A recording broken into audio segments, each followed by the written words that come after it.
Una vez que haya saludado a algunos de nuestros hermanos, vamos a disponer nuestro corazón para poder escuchar el mensaje de Dios en esta mañana.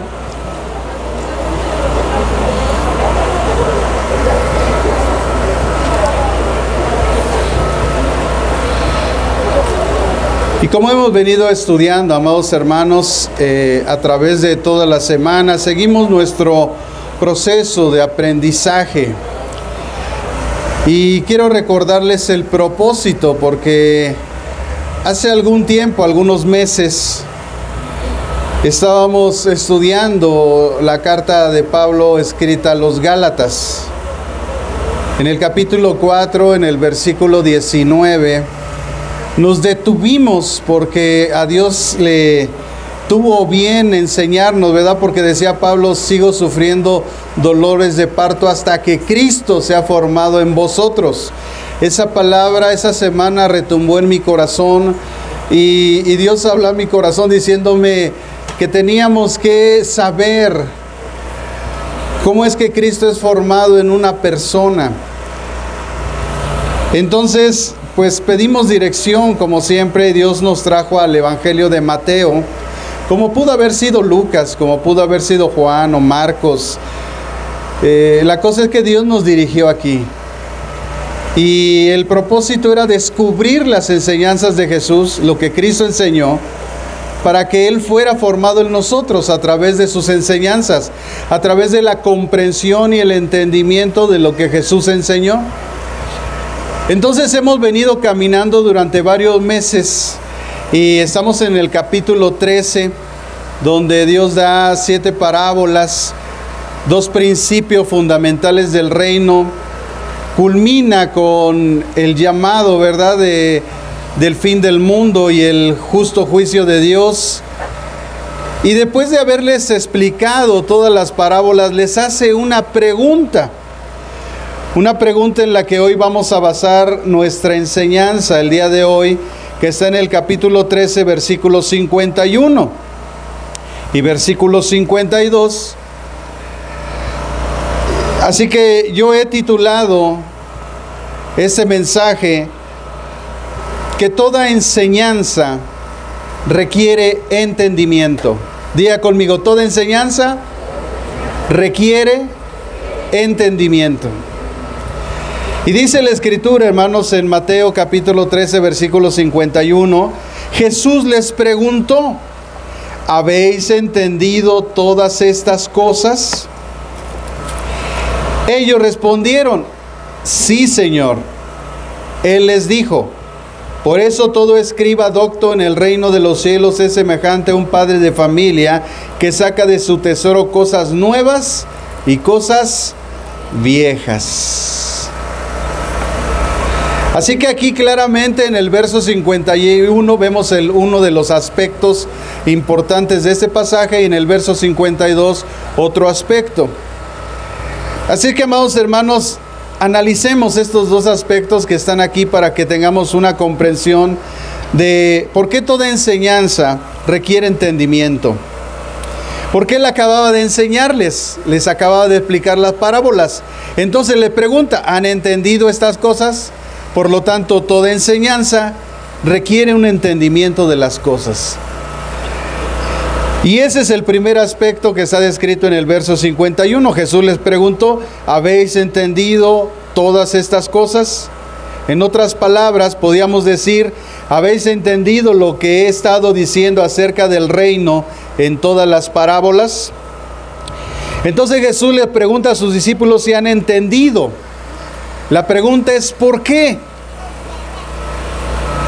Porque es muy importante, hermanos, que cuando Dios da una enseñanza, nosotros entendamos. Lógicamente, para poder entender las cosas se requieren de algunos factores importantes, que es, primero, mi disposición. Si yo vengo a este lugar solamente porque fui obligado, no vengo en una disposición, Vengo a este lugar porque pues alguien me invitó, pero no dispongo mi corazón para escuchar la voz de Dios. Y lo que es más, el por qué Dios me tiene aquí. Porque de igual manera que como todos nuestros cabellos están contados, pues una hoja o un pajarillo no puede caer sin la voluntad de Dios. De tal manera que ahí Dios muestra el control que tiene sobre su creación. Y el que nosotros nos encontremos aquí cumple un propósito. Algo que Dios nos va a mostrar y que más adelante vamos a ver. Así que es muy importante que nosotros entendamos, hay una disposición, estemos atentos, no nos distraigamos, tratemos de anotar lo que Dios está trayendo a nuestra vida, esas cosas importantes que Dios habla. Y que todo nuestro pensamiento esté metido aquí, que nos olvidemos de las cuestiones de que mañana tenemos que pagar, de que mañana tenemos que hacer, de que al rato qué vamos a comer, que todo eso salga de nuestra mente, en nuestro corazón y estemos centrados en la voz de Dios para que podamos nosotros entender. Por eso Jesús le reprochaba a sus discípulos después de darles una parábola, les decía, ustedes también están sin entendimiento. O sea, no pueden entender estas cosas porque Dios estaba bajando su conocimiento al nivel de nosotros y nosotros a veces no lo entendemos, no entendemos lo que Dios quiere que nosotros aprendamos, pero Él vuelve nuevamente a través de su palabra a enseñarnos lo que Él quiere que nosotros aprendamos. Entonces, ese principio Él ya lo había enseñado. Ahí en el capítulo 13, en el verso 19, precisamente en la parábola del sembrador, nos dice ese principio: cuando alguno oye la palabra del reino y no la entiende, viene el malo y arrebata lo que fue sembrado en su corazón. Este es el que fue sembrado junto al camino. ¿Se dan cuenta que cuando nosotros no entendemos, dice que suceden algunas cosas? Primero viene el malo. ¿Por qué es motivado a venir el malo? Pues porque él espiritualmente se da cuenta que nosotros no hemos entendido. Al no entender, entonces él viene. Lo segundo que pasa es que él nos arrebata lo sembrado. ¿Se dan cuenta por qué cuando estamos aquí el enemigo está tratando de distraer nuestra mente, nuestro corazón de las cosas de Dios? Y nos lleva nuestra mente a pensar cosas que no. Y suena el teléfono y nos salimos. Porque esa es su labor, la distracción. Porque Él quiere arrebatar lo sembrado por Dios. Por eso Jesús, cuando termina la enseñanza, le dice: ¿habéis entendido? ¿Habéis puesto atención? ¿Habéis dispuesto su corazón? ¿Habéis ustedes centrado su pensamiento en mis palabras? Porque eso se requiere para entender. Que nuestra mente esté completamente centrada en las palabras de Dios. Así que les arrebata lo sembrado, es decir, extrae la semilla, porque en ese contexto la semilla es la palabra de Dios. Y dice que lo arrebatado estaba en el corazón. O sea, estaba solamente en la mente, en nuestros sentimientos, pero no estaba en nuestro espíritu. Cuando la palabra de Dios debe llegar a lo más profundo, que es el espíritu, para que ahí eche raíces y entonces haya un fruto de lo que el Señor nos enseña. Podamos poner en práctica lo que Jesús nos enseñó. Entonces, al no llegar a lo profundo, nada más llegar a los sentimientos, al pensamiento, entonces no hay un fruto y el enemigo arrebata fácilmente lo que está sembrado. Cuando está sembrado en lo profundo, el enemigo ahí es un lugar, el lado espiritual de Dios, donde el enemigo no tiene acceso. Pero cuando solamente está en nuestra mente, solamente está en un sentimiento en nuestro corazón, Él lo arrebata, porque no está en lo profundo, porque todavía en ese terreno Él puede arrebatar. Pero cuando la semilla entra en lo profundo, entra en el espíritu, son áreas donde el enemigo no tiene acceso. Así que el Señor quiere todo nuestro entendimiento, toda nuestra comprensión para que caiga en lo profundo, ahí donde el enemigo no tiene acceso, y la semilla de la palabra de Dios pueda salir a flote un día con acciones, con buen comportamiento, con buenos pensamientos, con buenas actitudes. Eso es lo que Dios desea, hermanos. Así que toda enseñanza requiere entendimiento. Es importante que cuando Dios nos da la palabra, entonces nosotros entendamos. Y ese es el reto mío cada semana. Tratar de leer la Escritura y tratar de hacerla entendible para ustedes. A veces uso ejemplos personales, a veces uso ejemplos de la vida cotidiana, a veces uso las mismas enseñanzas de la palabra de Dios para que podamos comprender lo que Dios nos quiere decir. Así que es muy importante entender las cosas que son de Dios. Por eso Jesús le dijo a sus discípulos: ¿habéis entendido todas estas cosas? Todas, no algunas, todas estas cosas. El ejemplo que nosotros podemos descubrir de lo que Jesús nos estaba diciendo en este pasaje acerca del entendimiento, de su importancia, de lo básico que es que nosotros entendamos las cosas, está en el Evangelio de Mateo, aquí donde estamos, pero en el capítulo 7. Recuerde usted siempre que el capítulo 5, 6 y 7 nos habla acerca de lo que es la ética del reino, el comportamiento, la actitud, el accionar de los hijos de Dios. Está en esos capítulos y en parte del capítulo 7. En el capítulo 7 nos da un ejemplo de esto y dice en el versículo 24 al 27: A cualquiera pues que oye estas palabras y las pone en práctica, lo compararé a un hombre prudente que edificó su casa sobre la roca.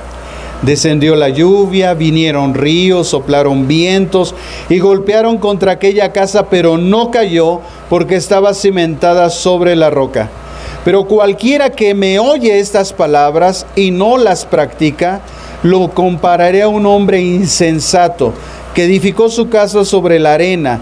Descendió la lluvia, vinieron ríos, soplaron vientos, dieron con ímpetu contra aquella casa y cayó, y fue grande su ruina. Fue grande su ruina. Si nosotros oímos con atención, con interés, con comprensión, sin distracción, entonces haremos lo que Dios nos enseña. Y al hacer esto, nos dará la virtud de la prudencia al edificar nuestra casa, ya sea personal o física. Porque en la Biblia se nos enseña que nosotros somos como una casa en construcción. Pero también tenemos una casa física, que es nuestra familia. Si nosotros ponemos atención, si entendemos, si comprendemos, podremos edificar nuestra casa espiritual y nuestra casa física. Porque entenderemos que tenemos un cimiento el cual sostiene nuestra vida personal y sostiene nuestra vida familiar. Esto es Cristo. El fundamento entonces de esta construcción espiritual que está en nosotros y física es Cristo. Así no importa la circunstancia que venga en contra de nosotros, personal o contra nuestra familia, no vamos a claudicar. No importa lo externo que venga contra nosotros, no nos puede destruir. Y me llama la atención que en la Biblia Jesús usa los elementos. Y sabemos que hay algo que muchas veces nosotros como seres humanos no podemos detener, y son los elementos. Cuando llueve impetuosamente y que se hacen aquí los ríos, decimos, es que es algo que no podemos nosotros detener porque eso es de la naturaleza. Pues dice Dios que si nosotros fundamos nuestra vida y nuestro hogar en la roca, ni aun los elementos sobrenaturales podrán vencer nuestra vida personal y nuestra vida familiar. Así es de importante, hermanos, que nosotros entendamos, que oigamos la palabra de Dios, la podamos entender y podamos ponerla en obra para que nosotros no caigamos y nuestros fundamentos no caigan. En el libro de los Efesios, en el capítulo 2, en el versículo 20, Pablo nos dice los fundamentos completos de nuestra fe, de nuestra vida cristiana. Dice, edificados sobre el fundamento de los apóstoles y profetas, siendo la principal piedra del ángulo Jesucristo mismo. Y ya hemos explicado muchas veces esto, ¿verdad? Que en la antigüedad ponían una piedra angular de donde basaban los lineamientos para seguir construyendo y ponían los fundamentos de la casa, después hacían los ladrillos de adobe y iban construyendo los hogares. Al decir fundamentos, la Biblia nos expresa claramente, si nosotros ponemos atención y la comprensión viene a nuestro corazón, es que en una casa solamente hay un fundamento. Cuando construye uno una casa, se pone solo un fundamento. En él se ponen varillas, se pone cemento. De acuerdo a la capacidad de carga que le vamos a poner en la casa, se hace amplio, ¿verdad?, el cimiento. Pero ya no ponemos otro cimiento. Y eso es lo que choca, hermanos, a veces con algunos hermanos que no pueden entender que ya no hay apóstoles, que ya no hay profetas, porque ellos fueron puestos como fundamento. Ellos no fueron puestos en la construcción, fueron como fundamento.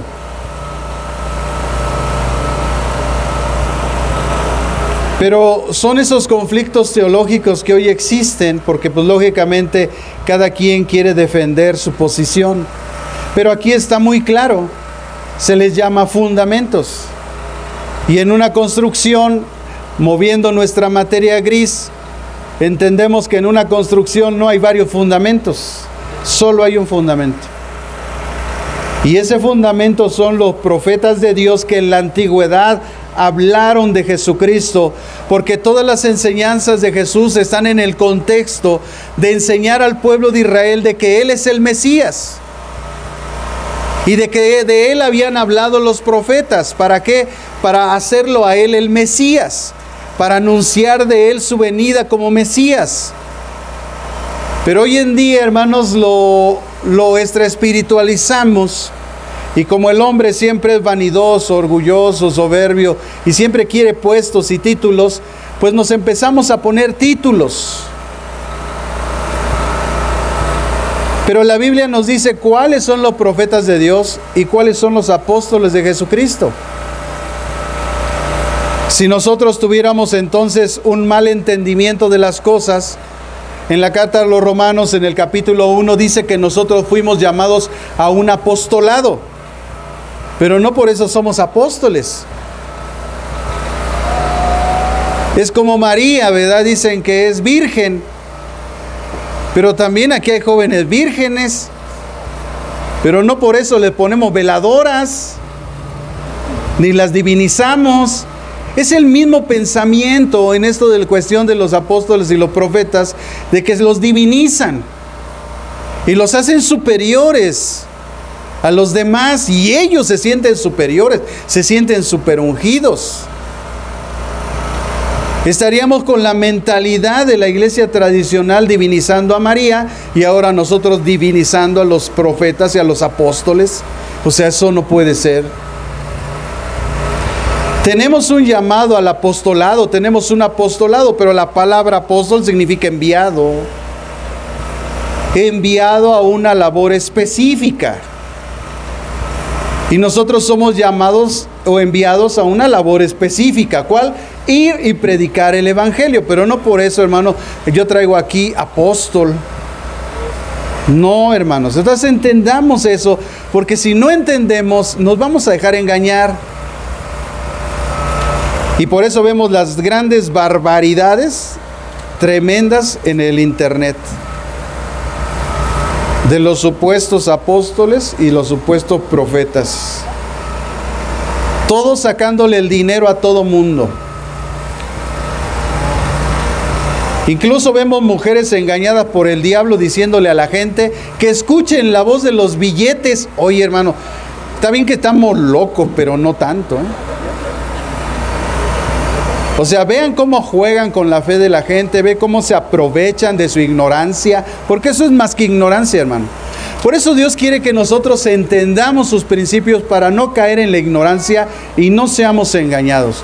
Porque esa es la herramienta del diablo en los últimos tiempos.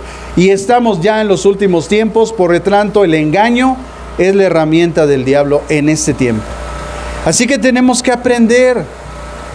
Y tenemos que ir avanzando en el conocimiento para no ser engañados, para no caer. Yo quisiera que tuvieran esa capacidad esos hermanos de reconocer y quitarse esos títulos y mejor ser llamados siervos inútiles de Dios. Y que hubiera comunión, pero como el hombre es orgulloso, eso no va a pasar. Ni modo, hermanos, pero nosotros estamos advertidos. Todo esto entonces se evitará si nosotros entendemos estos principios de los fundamentos de Dios, que es Cristo, los apóstoles, los profetas. Evitará la ruina, que es la advertencia que se nos da en este pasaje de Mateo, que cuando una casa no está fundada sobre la roca, no tiene fundamentos adecuados, en el entendimiento y en el conocimiento correcto de las cosas de Dios, este pasaje de Mateo nos enseña que podemos nosotros en el capítulo 7, donde veíamos lo de la casa fundada sobre la roca, nos dice que nosotros podemos caer en la ruina. Esa es la advertencia de Dios. Todo esto entonces va a evitar nuestra ruina, hermanos. Fíjense lo que dice el Evangelio de Juan en el capítulo 10, en el verso 10. Juan capítulo 10, versículo 10.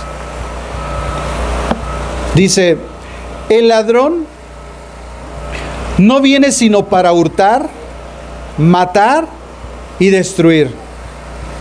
Escuche esto, yo he venido para que tengan vida y para que la tengan en abundancia.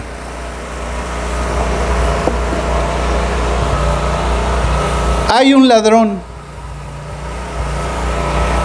Este ladrón tiene 3 actividades en la vida de los seres humanos. Primero dice que hurta. Ahí está el malo arrancando lo sembrado. Dice que otro propósito es matar. ¿Matar qué? Pues matar nuestras esperanzas, matar nuestra seguridad. Porque el enemigo quiere robar nuestra seguridad de nuestra salvación. Si tú no estás seguro que eres salvo, hermano, entonces ¿dónde está tu esperanza?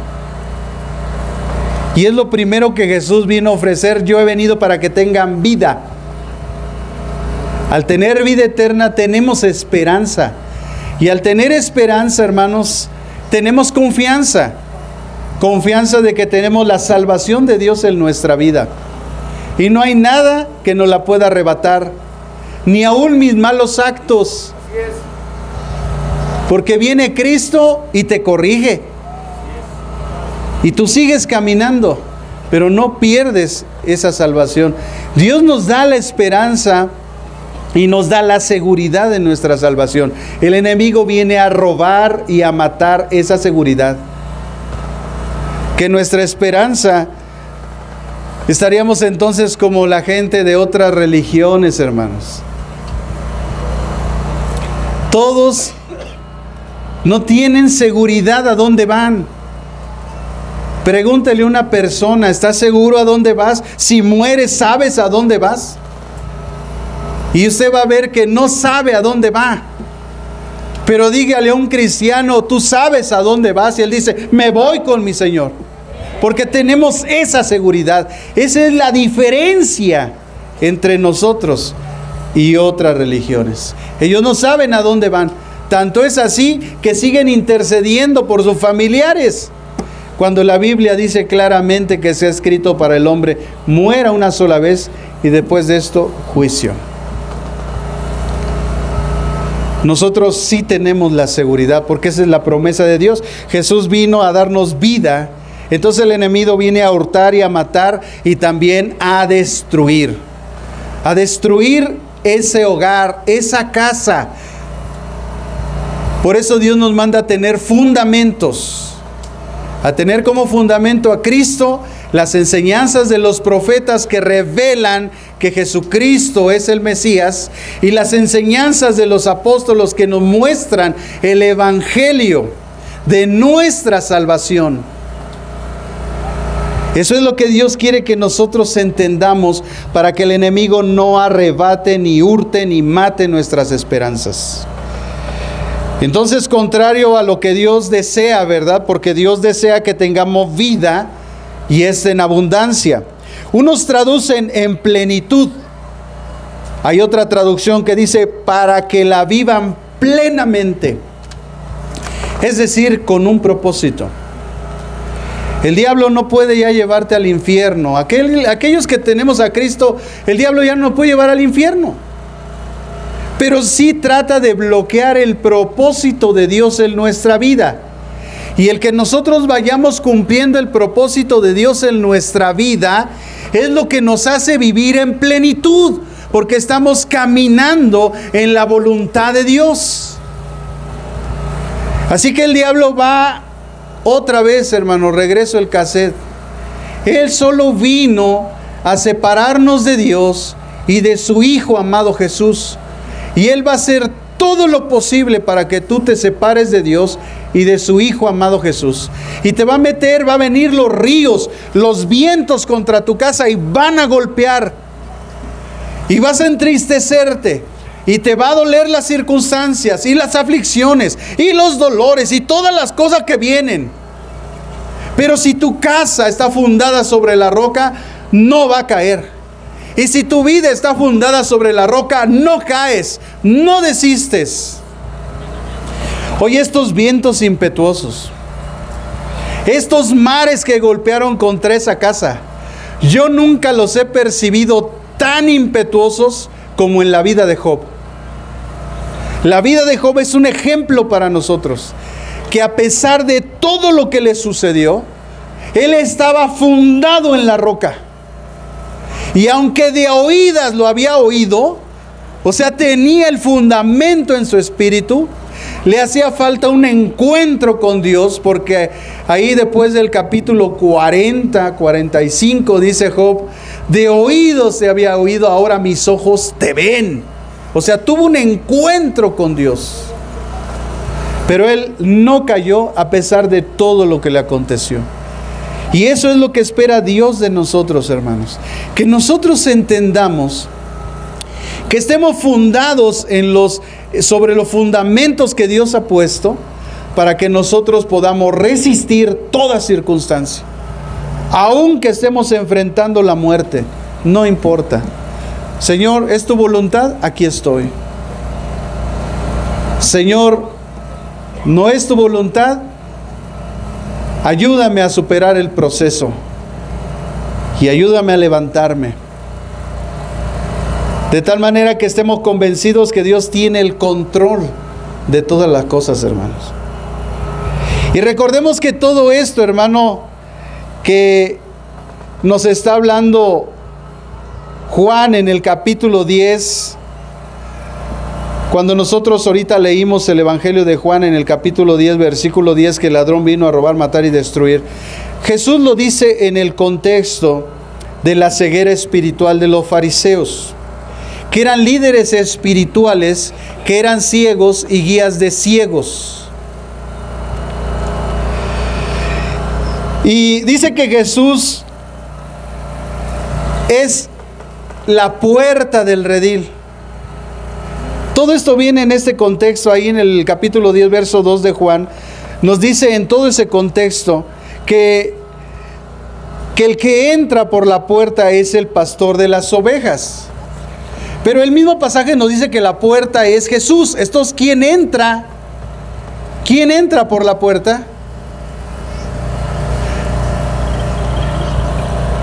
Y dice que es el pastor de las ovejas. Es decir, que la enseñanza de aquellos que somos verdaderos pastores de Jesucristo, siervos de Dios, tenemos una enseñanza cristocéntrica.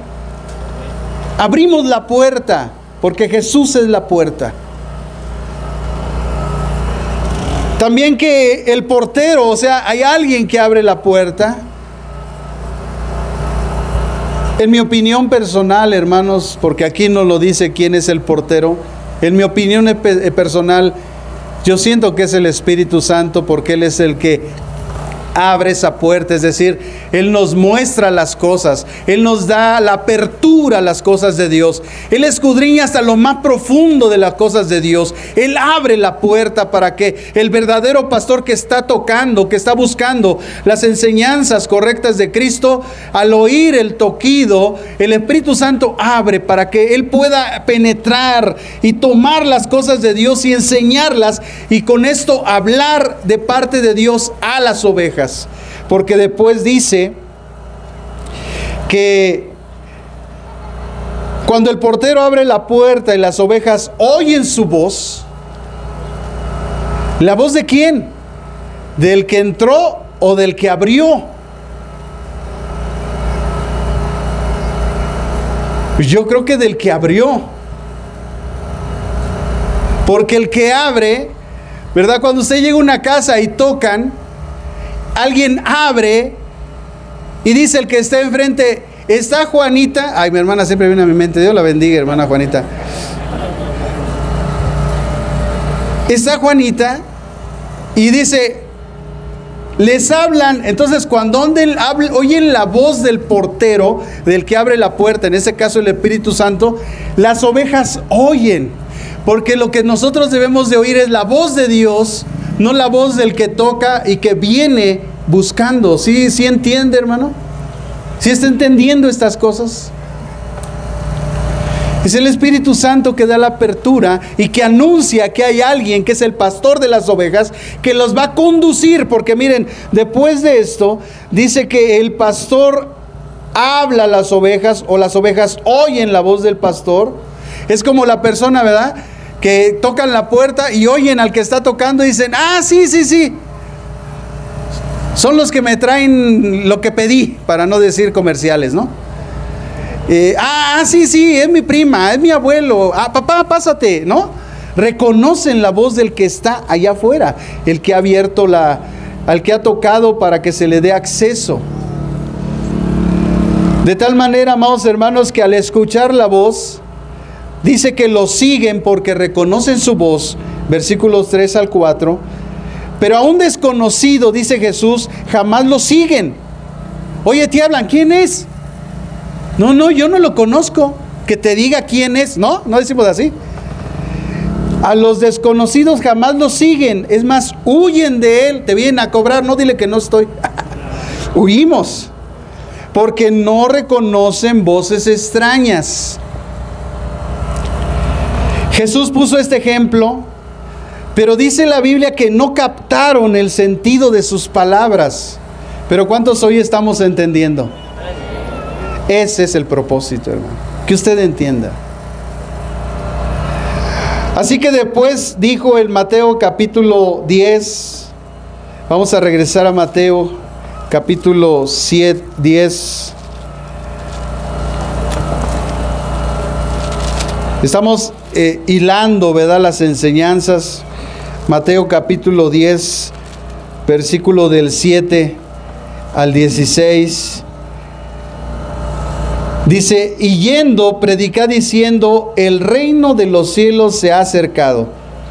Sanad a los enfermos, limpiar leprosos, resucitar muertos, echar fuera demonios. De gracia recibisteis, dad de gracia. No llevéis oro ni plata ni cobre en vuestros cintos, ni alforja para el camino, ni 2 túnicas, ni calzado, ni bastón, porque el obrero es digno de su alimento.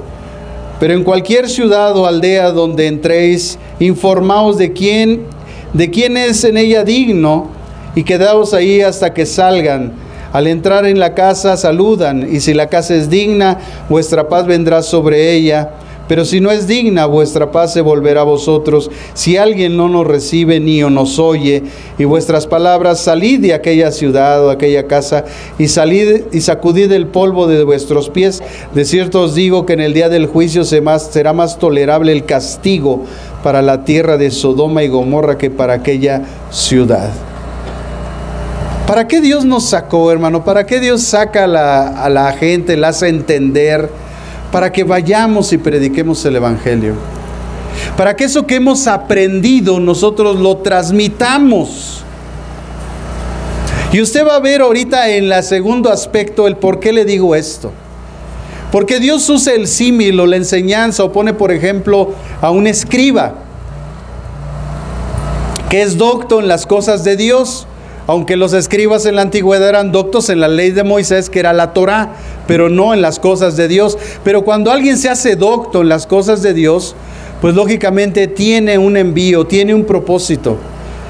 Entonces Jesús está diciéndonos que nosotros debemos de predicar el Evangelio. Si somos sacados por el pastor, si el Espíritu Santo está abriendo la puerta y nos está sacando como ovejas, nos va a llevar, nos va a encaminar, nos va a alimentar, nos va a instruir para que nosotros llevemos a cabo una labor que es predicar el Evangelio, que es llevar la buena noticia. Para eso Dios nos está sacando del redil. Para eso Dios quiere que nosotros hagamos la obra de Dios. Para eso quiere Dios que nosotros entendamos todo lo que estamos entendiendo, para que cuando venga la pregunta de una familiar que nos diga, oye, ¿por qué Dios hace esto? ¿Y por qué un Dios bueno hace aquello? Y cuando venga un ateo, cuando venga otro de otra religión y nos diga sus pensamientos, sus preceptos personales, nosotros le demos razón de nuestra fe en Cristo y le digamos lo que creemos y por qué lo creemos y cómo lo creemos. Porque a veces a la gente solamente le decimos, no, es que eso está mal. Y la gente dice, ¿pero por qué?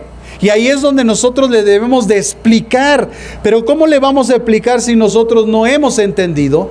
Así que Jesús dice, es importante que nosotros entendamos que toda enseñanza requiere un entendimiento, para que nosotros podamos explicar todo aquello que la gente a veces no entiende.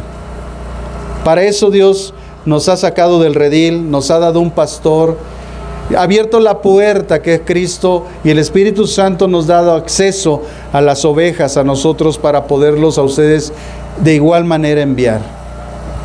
No podemos quedarnos en el redil o no podemos caminar sin hacer nada. Tenemos que comunicar el mensaje de la palabra de Dios. Si somos ovejas, entonces, redimidos, hijos de Dios, demostrémoslo. Por dar entendimiento a las enseñanzas de Dios, por entender las enseñanzas de Dios, oigamos su voz y caminemos con Él. Y recuerden que todos los que caminaron con Jesús, después fueron enviados a hacer lo que Jesús hizo. Por eso leímos lo anterior: sanen a los enfermos, echen fuera a los demonios, prediquen la palabra, entren en los hogares. Si alguien es digno, la paz de ustedes se queda en ese hogar, y si no, sacudan los pies, ¿verdad?, de ese, y váyanse, porque el mensaje ha sido predicado y ellos no lo han recibido. Nos damos cuenta, hermanos, la gran responsabilidad que tenemos. Y ahora llegamos al segundo aspecto, que pude leer muchas consideraciones de muchos autores, comentarios bíblicos y mucha gente que ha estudiado estos pasajes. Y como les he dicho, lo podemos investigar y ver, escuchar en el internet prédicas sobre esto. Pero yo quiero aportar algo que pueda ser edificante para todos.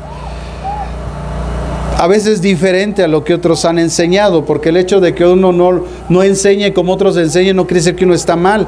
Lo que pasa es que estamos aportando cosas nuevas. De ahí lo nuevo y lo viejo que ahorita vamos a ver.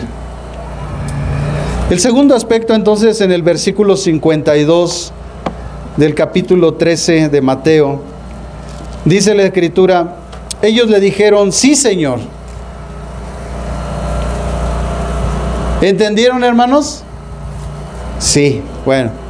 Él les dijo, por eso todo escriba docto en el reino de los cielos, es semejante a un padre de familia que saca de su tesoro cosas nuevas y cosas viejas.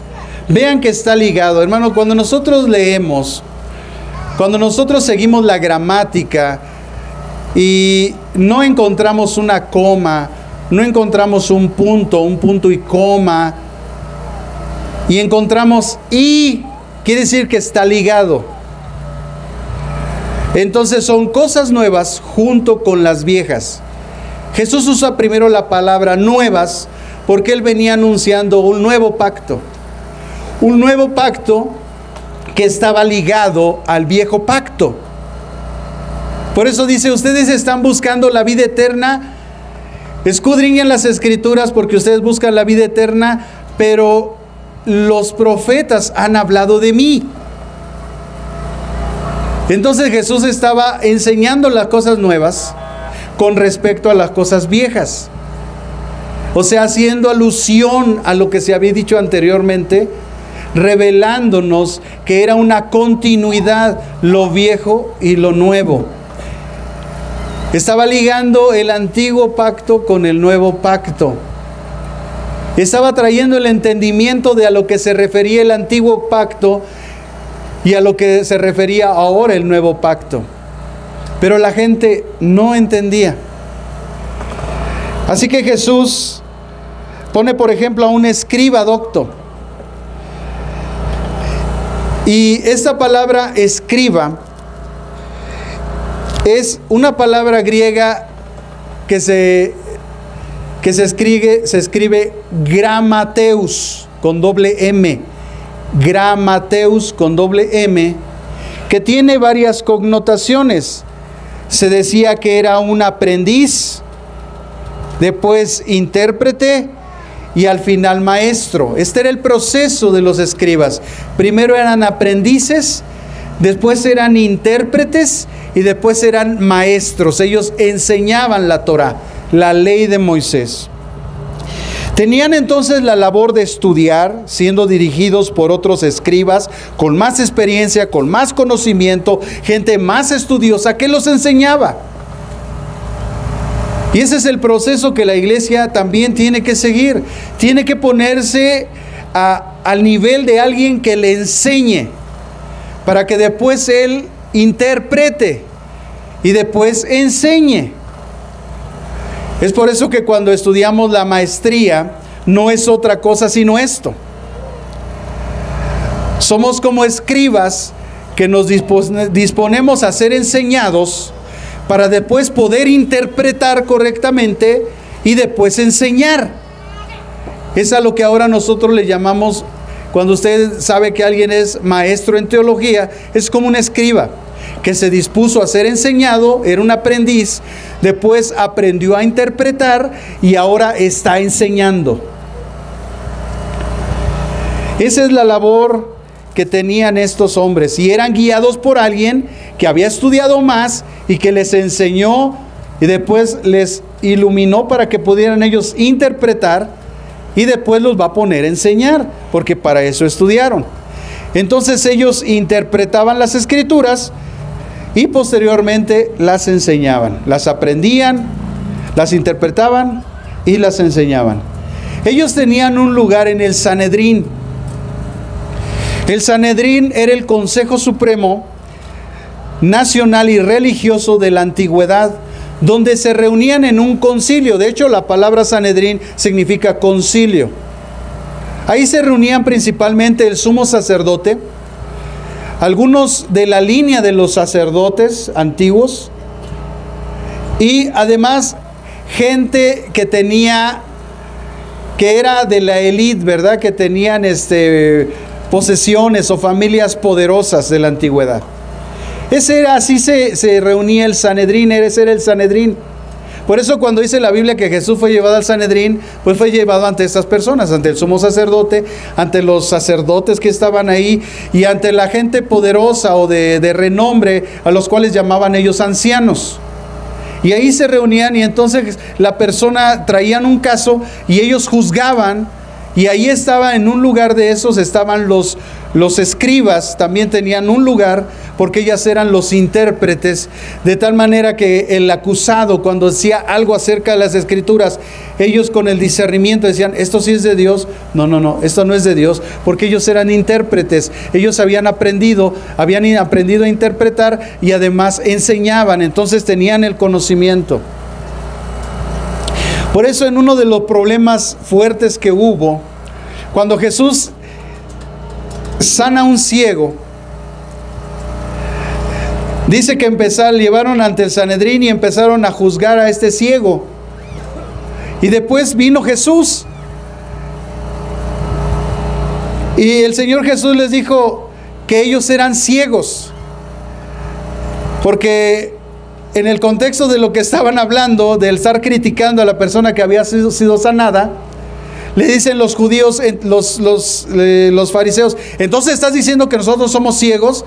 Y les dice: miren, si ustedes dicen que ven, son ciegos. Si ustedes dijeran que no ven, entonces no lo serían, pero por cuanto dicen que ven, su pecado permanece, están ciegos. Y así Jesús, hermanos, nos estaba mostrando a través de ese pasaje, en ese milagro de sanidad, cómo esa gente no entendía las cosas espirituales. Y ese es nuestro privilegio, que Dios desea que nosotros sí sepamos las cosas espirituales de Dios. A nosotros sí nos es dado comprender las cosas de Dios. Este tipo de concilios, hermanos, empezaron en un inicio en el año 3 antes de Cristo y culminaron en un siglo después de Cristo. O sea, 100 años después, hasta ahí terminaron los concilios, el Sanedrín, hasta esa época. 3 siglos antes de Cristo y un siglo después de Cristo, hasta ahí llegó. Después de eso ya no hubo esos concilios, ya no hubo esas formas de juzgar las cosas de Dios.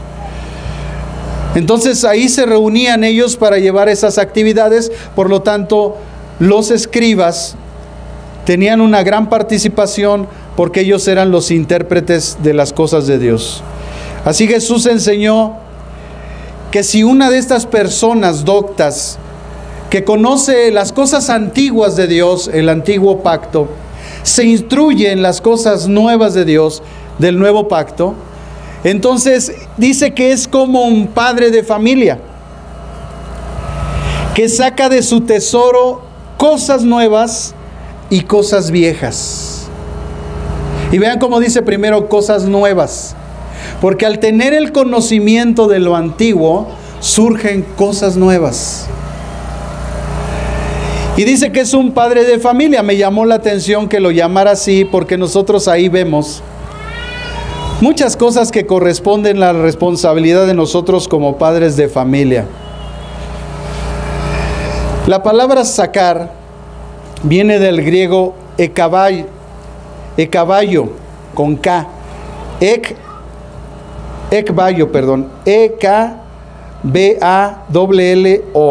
ekbayo. No sé cómo se pronuncia, hermano, yo no hablo en griego.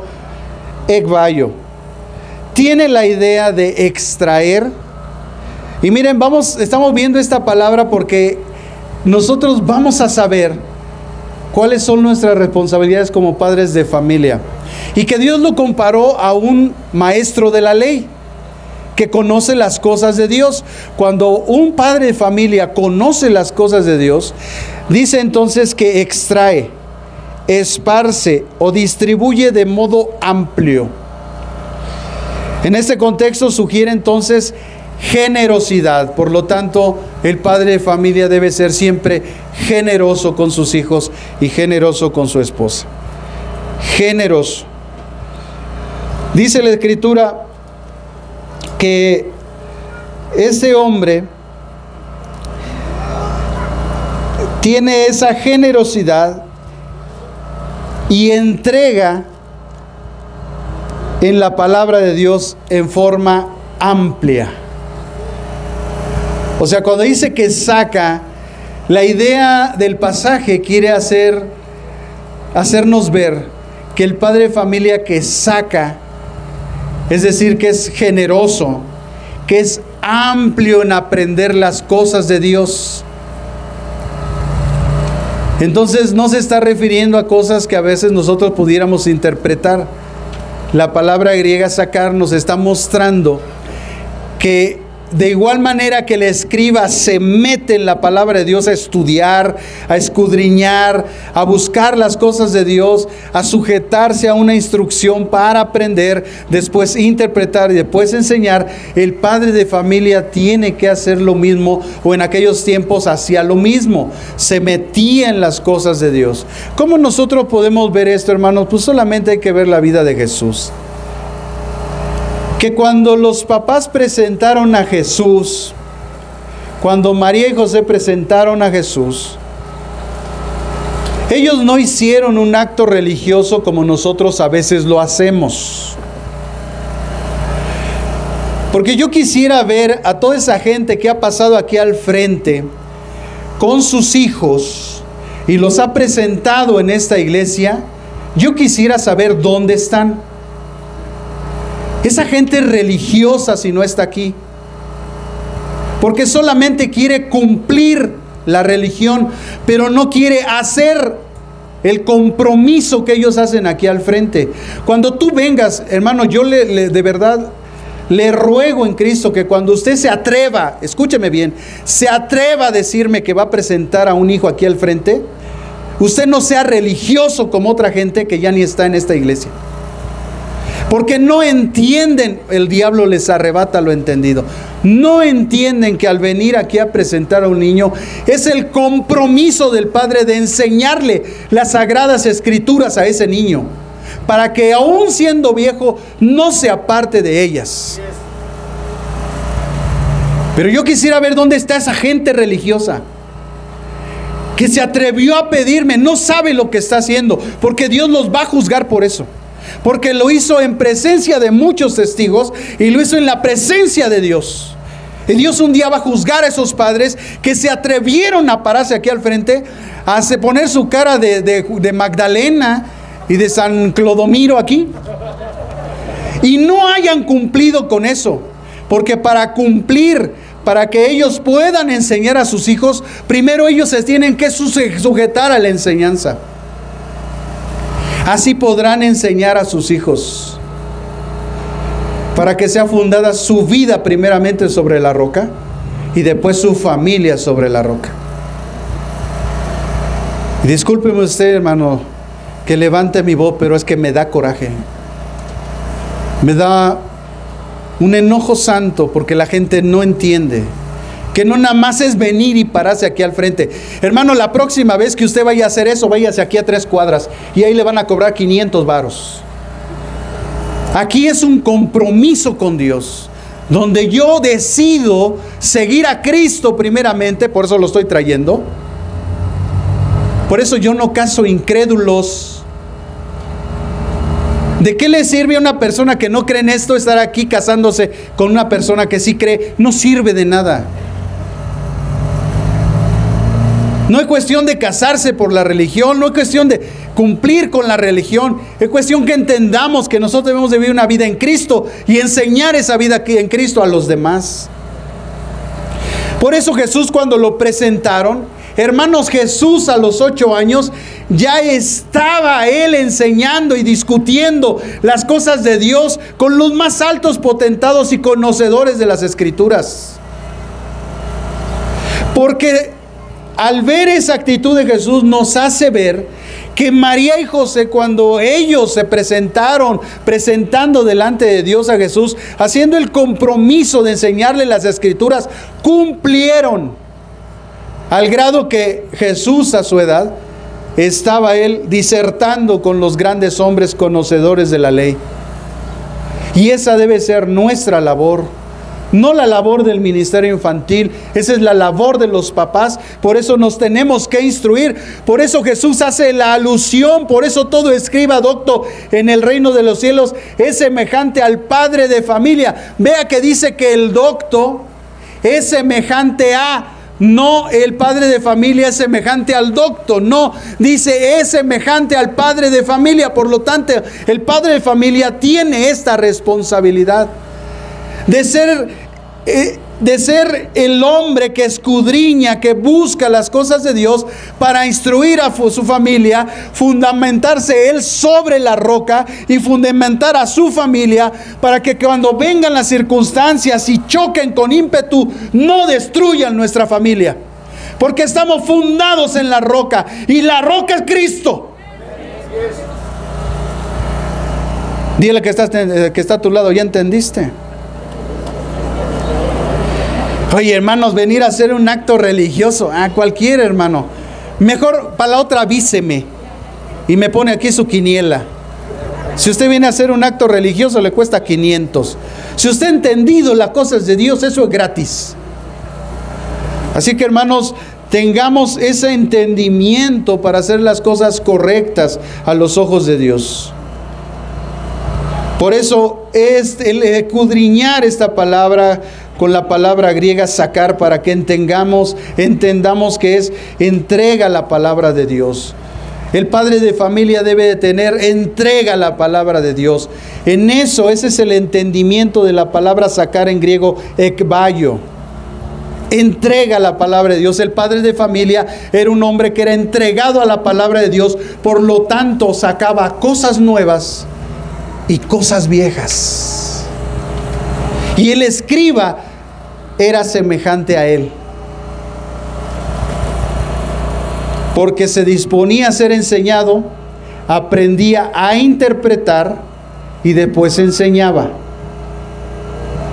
Por eso, amados hermanos, siempre mi insistencia: véngase a aprender por piedad. ¿Cómo usted va a instruir a sus hijos? ¿Cómo se va a sostener su vida? ¿Cómo se va a sostener su casa si usted no aprende? Si usted no entiende los principios de Dios.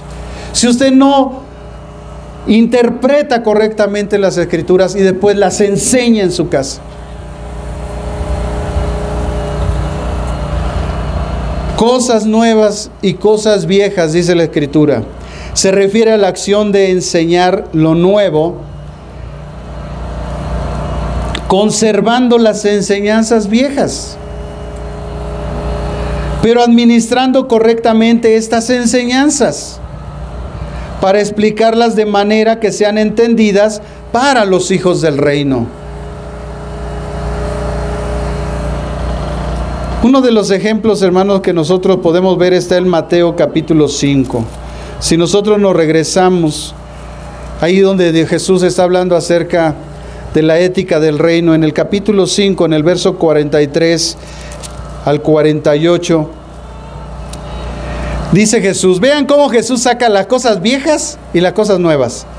Oíste que fue dicho, cosas viejas, amarás a tu prójimo y odiarás a tu enemigo. Pero yo os digo, cosas nuevas, amad a vuestros enemigos, bendecid a los que os maldicen, haced bien a los que os odian, y orad por los que os ultrajan y os persiguen, para que seáis hijos de vuestro Padre que está en los cielos, que hace salir el sol sobre los malos y los buenos, y llover sobre justos e injustos. ¿Ya vio? Cómo el Señor Jesús de las cosas viejas saca las cosas nuevas. Porque las cosas nuevas nos habla del entendimiento de las cosas antiguas. Entonces Jesús le dice, ustedes oyeron que les fue dicho. O sea, esa es la interpretación que le dieron los hombres. Pero yo les digo, es decir, esta es la interpretación de parte de Dios. Y entonces dice, amarás a tu prójimo y odiarás a tu enemigo. Eso les dijeron. Bueno, pero yo les quiero decir que amen que amen, que oren, que pidan por sus enemigos. Cosas nuevas sacadas de cosas viejas. Lo que Jesús estaba diciendo, quiero que entiendan lo que interpretó el hombre a lo que debe de ser interpretado, al propósito de Dios, a lo que Dios realmente quiso decir. El hombre, es decir, Moisés, él interpretó y él dijo esto, pero yo, que vengo en la representación de Dios, les digo que lo que Dios quiso decir es que ustedes amen a sus enemigos, bendigan a los que os maldicen y hagan bien a los que los odian y oren por los que los ultrajan y los persiguen. Así Jesús hizo alusión de un pasaje que está en Levítico, capítulo 19, en el verso 18. Si nosotros vamos a Levítico, capítulo 19, verso 18, si no me ha fallado, escuchen lo que dice la Escritura. Levítico 19, 18. No te vengarás ni guardarás rencor a los hijos de tu pueblo, sino amarás a tu prójimo como a ti mismo, yo Jehová. Fíjense, hermanos, cómo el Señor interpreta, el Señor Jesús, las cosas viejas, las interpreta de una forma correcta en las cosas nuevas. O sea, hay un entendimiento concreto, perfecto de las cosas de Dios, lo que realmente Dios quiso enseñar, porque el hombre solamente toma lo que le conviene, no lo que Dios quiere enseñar. Por eso es que nosotros debemos de leer los contextos, en qué contexto se dicen las cosas, porque de otra manera vamos a interpretar mal, vamos a enseñar mal, y entonces vamos a practicar mal la palabra de Dios, como le sucedió a los judíos. Los judíos por eso caminaban e hicieron lo que hicieron, porque no pudieron interpretar correctamente las cosas de Dios. Y Dios quiere, hermanos, que nosotros sepamos esto. Estamos en estos tiempos donde nosotros podemos ver las cosas de Dios correctamente, porque tenemos toda la palabra profética escrita aquí. Ya no hay nada más que profetizar, todo está profetizado. Así que cuando usted ve internet, es que un hermano, un pastor, un cristiano, alguien dice que el fin del mundo, hermanos, eso ya no escuche a esos hombres, escuche la voz de Dios. Dios ya lo tiene profetizado. Él lo ha puesto de una forma sistemática. ¿Cuáles son los acontecimientos que se van a suceder? No tenemos nosotros que estar escuchando a otra gente, menos al hombre. Escuchemos la voz de Dios, vengamos a la Escritura y veamos los acontecimientos de los fines de los tiempos, que es nuestro tiempo. ¿Qué va a estar aconteciendo? Pero no para alarmarnos, sino para tener esperanza de que nuestro Señor viene. Nunca había estado más cerca el Señor como el día de hoy. Así es que aprovechemos esa ventaja. Tenemos un gran conocimiento, podemos voltear a más de 5,000 años y ver todo lo que ha pasado. Tenemos una amplitud de conocimiento. Ellos no lo tenían así, porque el conocimiento de Dios es progresivo. El conocimiento de la salvación de Adán no es el mismo conocimiento que nosotros tenemos. A Adán le fue dicho junto con Eva que tú le herirás en la cabeza, él te herirá en el calcañar. Esa era su revelación del protoevangelio, de la salvación prometida por Dios. Pero ellos no entendieron. De hecho, cuando yo leí ese pasaje y me dijeron, aquí está la salvación, yo dije, ¿dónde? Pues si ahí dice, tú le herirás en la cabeza, él te herirá en el calcañar. Yo no entendí nada. Pero conforme fuimos aprendiendo Y entonces aprendimos nosotros el panorama del Antiguo Testamento, el panorama del Nuevo Testamento, los evangelios, y empezamos a entender por qué se dijo lo que se dijo en aquel tiempo, y ahora Pablo viene y nos descubre el evangelio de Jesucristo, el evangelio de la gracia y de la salvación. ¿A qué se refería? Que Cristo iba a morir por nuestros pecados. Tú le herirás en la cabeza, es decir, que el plan de Dios se llevaría a cabo en una perfecta perfección y que tendríamos la salvación. Dice, Él te herirá en el calcañar, es decir, que la serpiente iba a herir a Cristo en su cuerpo y lo iba a llevar a la crucifixión, pero ella no iba a saber que en esa cruz estaba la redención de todos los seres humanos. Pero es hasta que nosotros aprendemos, hermano, que nosotros podemos ver y visualizar todas esas cosas. Así que eso es lo que se refiere, hermanos, cosas nuevas, cosas viejas. ¿Qué quería Jesús entonces que entendieran, amados hermanos? Que lo nuevo y lo viejo son útiles y cumplen los propósitos de Dios. Por último, amados hermanos, vaya al libro de Judas, a la carta del apóstol Judas, y vamos a leer el verso 22 al 25. Judas, versículo 22 al 25. Está después de las cartas de Juan, la primera, segunda, tercera, después sigue Judas. Fíjese lo que dice la Biblia, hermanos. Versículo 22 al 25. Algunos que dudan, convencedlos. A otros, salvadlos arrebatándolos del fuego. Y de otros, tened misericordia con temor, desechando aún la ropa contaminada por su carne. Aquel que es poderoso para guardaros sin caída y preservarlos sin mancha delante de su gloria con gran alegría, al único y sabio Dios, nuestro Salvador, sea gloria y majestad, imperio, poder, ahora y por todos los siglos. Amén. ¿Para qué tanto entendimiento de las cosas? Yo le he preguntado a Dios, ¿para qué tanto conocimiento? Aquí está el propósito, hermanos. Porque tenemos que convencer a los que dudan. Hay mucha gente que duda, porque le han metido la duda. Porque el enemigo también trabaja. Y el enemigo es el padre de todas las religiones. Está mostrando diferentes caminos para que la gente se aparte del verdadero camino, el cual es Jesucristo. Él es el camino. Él es la verdad, Él es la vida. Y Él nos trae hoy este entendimiento para que si tú vienes por primera vez y dudas, ya no dudes. La labor de esta iglesia y mía es que a través de este mensaje tú puedas comprender la verdad de Dios.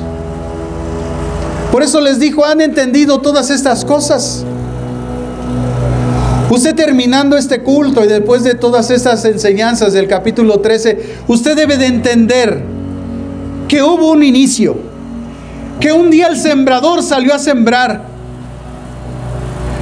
pero la semilla cayó en diferentes terrenos, que nos muestra la mentalidad del ser humano, donde usa solamente sus emociones, donde no deja que la palabra de Dios llegue a la profundidad de la tierra, pero que sin embargo hay una buena tierra donde cae la semilla. También debe de entender que en el reino de Dios hay trigo y hay cizaña,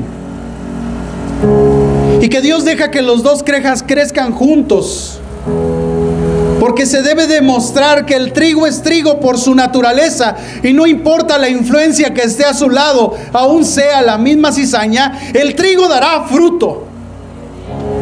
Entonces ustedes sabrán entender y comprenderán que el reino de Dios en medio de todas esas circunstancias va a prosperar como la semilla de mostaza, y como la levadura se va a progresar. No va a haber nada que lo impida. El reino de los cielos será predicado en todas las naciones. entonces usted también entenderá que el reino de Dios se debe de apropiar como un tesoro y como una perla escondida. Pero también entenderá que todo esto tiene un final de los tiempos y un justo juicio de Dios. Usted entenderá que todo esto le es dado a conocer a los hijos de Dios, que somos tú y yo. Pero también que hubo un tiempo donde Dios echó una red y está separando los peces, los buenos y los malos, y que esta red está en todo el mundo, haciéndole saber a los hombres que Él tiene el poder sobre todas las cosas. Y finalmente entenderá que es importante que toda enseñanza, como hoy dijimos, tenga una buena comprensión, tenga entendimiento. Y la responsabilidad que tenemos como padres de ser doctos en las Escrituras, primero disponiéndonos a aprender, después a interpretar bien las cosas y después a enseñar a nuestros hijos, para que nuestra familia y nuestra vida esté fundada sobre la roca, sobre Jesucristo. Y aunque vengan situaciones adversas, difíciles, que quieran traernos situaciones, estas situaciones nos quieran traer la separación de nuestro Dios, nosotros podamos decir, como ese gran hombre de Dios llamado Job: Jehová dio, Jehová quitó, bendito es el nombre de Jehová.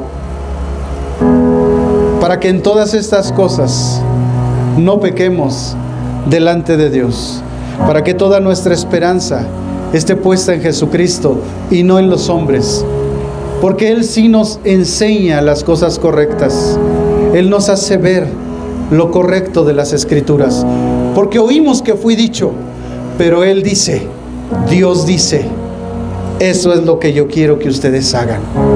Así se nos ha revelado hoy, hermanos, a través de estos capítulos, de este capítulo 13 de Mateo. Se me hizo maravilloso. De algunos mensajes o de algunas partes de mensajes que yo iba a exponer, hice hasta 3 mensajes. Y a veces al llegar aquí me decía el Señor, y además tienes que añadir esto, y quítale esto, y ahora ponle esto. Y yo quedaba extasiado. Y así salgo de esta enseñanza. Yo como pastor salgo entendido igual que usted. Así que cuando a ustedes le digan, hazme un resumen de lo que Dios dice en su palabra, llévelos al capítulo 13 y dígales, mira, un día inició todo. Aquí está desde Génesis hasta Apocalipsis. ¿Cómo? ¿Quién te dijo eso? Mira, velo. Y se lo empiezas a enseñar. Y aquí están los propósitos de Dios. Y aquí dice que estas cosas solamente son, la revelación es para los hijos de Dios. ¿Quieres ser hijo de Dios? ¿Quieres tener esta revelación? ¿Quieres comprender las cosas de Dios? Ven a Cristo. Y ese es el llamado esta mañana. Yo no sé si haya alguien en esta mañana que viene por primera vez. Yo te invito, ven al frente y recibe a Cristo como Señor y Salvador de tu vida. Y deja que estas enseñanzas vengan a tu corazón y puedas entender las cosas inescrutables de Dios. Dios te bendiga. Gracias, hijo. Gracias, Dios te bendiga. Ahí hay un valiente. Hay alguien más que dice, yo quiero. Allá viene una mujer más. Venga, venga. Venga, venga Cristo. Aprenda las cosas de Dios. Tú vienes por primera vez. Miren, hermanos, cuando los jóvenes responden, yo no entiendo por qué los adultos no responden. Ellos son una nueva generación. Ellos saben las cosas de Dios.